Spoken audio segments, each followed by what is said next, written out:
Hi, my name is Andrew Cervantes, and I'm the writer and director of Reconnected. I have a few questions that I'd like to answer as part of this Q&A for FRIDA KAHLO Theater's 10-Minute Theater Festival. The first question I was asked was, what kept Pato from disconnecting as much as his siblings did? What do you think allowed him to open up and be more understanding? So the character of Pato, to me, is kind of the same type of character that would be very family oriented and trying to reconnect the family. I feel like with the mother passing, Pato has taken on that role of bringing the family and keeping the family together. Apart from that, I just feel like Pato is a understanding person, and he is very in touch with his feelings and emotions. So he wants to understand. He has been trying to bridge this question and find a way to start this discussion with his ba, but really hasn't had an opportunity. I also feel that Pato, having spent so much time with his mother as she was passing away, allowed him to hear more about what her feelings are and her wishes were. And the reference to her asking him to be nicer to the dad, to take care of him. I feel like those things really struck a chord with Pato, and it's something that he is kind of fulfilling as well. But it was also part of him because the line where he says, I still loved you because you're my dad, you're my pa, that's deeply emotional. It's something where even though logically you might want to cut someone out of your life, emotionally you have to understand that sometimes people make mistakes, and there's a lot of discussion and healing that can be had if you just are brave enough to ask the questions and have the conversations. Another question I was asked was, why do you think it's so difficult for many of us Latinx to have tough conversations with our parents? I think that has a lot to do with, and I mention it and kind of put it into the play in terms of the mother saying, es cosa de esposos, and then the father also later in the play saying, son cosas de esposos.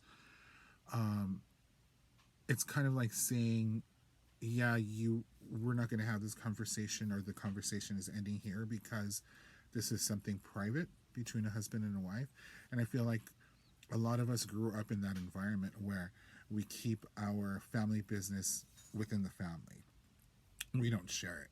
And a lot of times I feel like that's why psychology and counseling is kind of looked down upon, because there's this stigma about putting your family business out in public.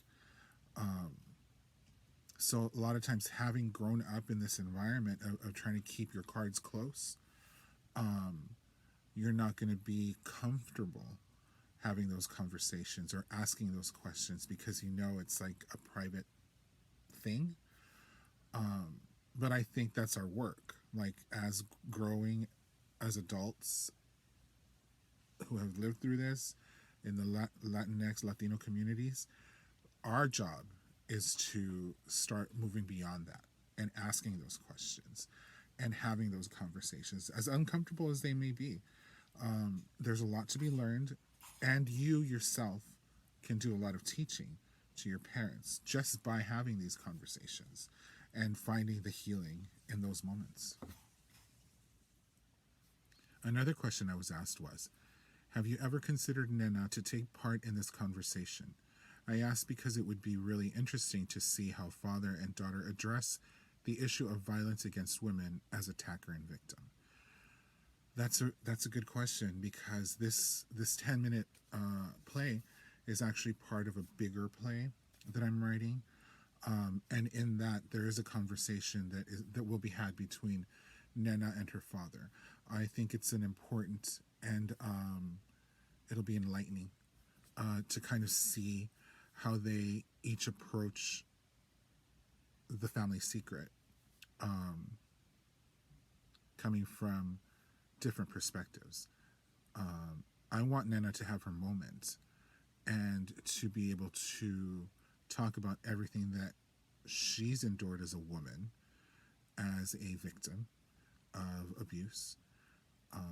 And I really want Ba to sit with that, listen to it, and see how he reacts as having once been an attacker.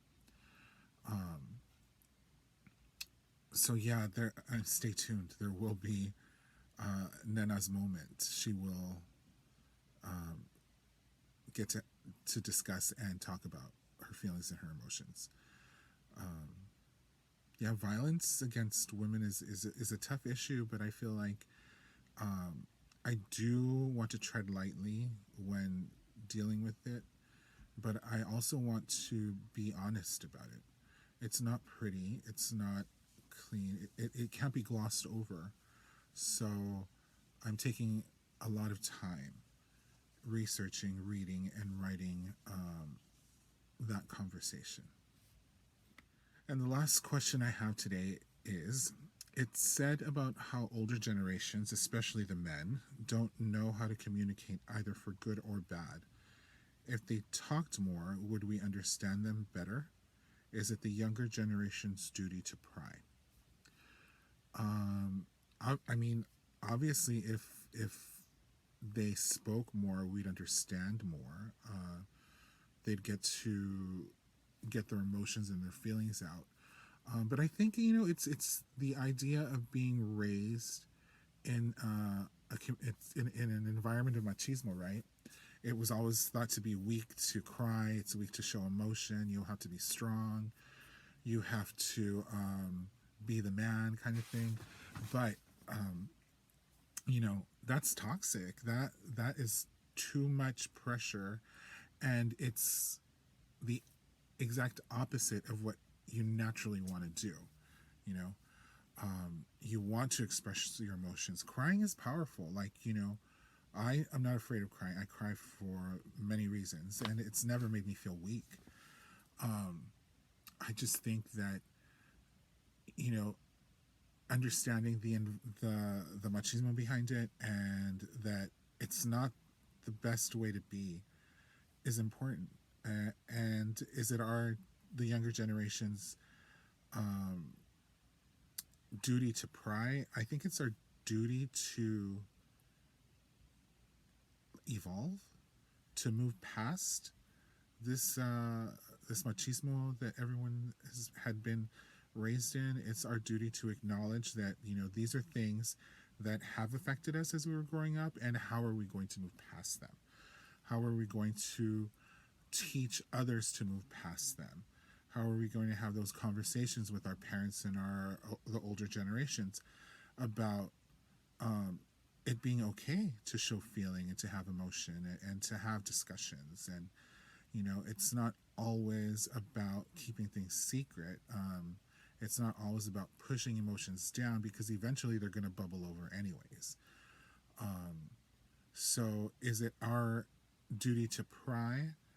I think it's our duty to ask questions and to have discussions and to evolve beyond the previous generation, to kind of grow and learn from what they've been through.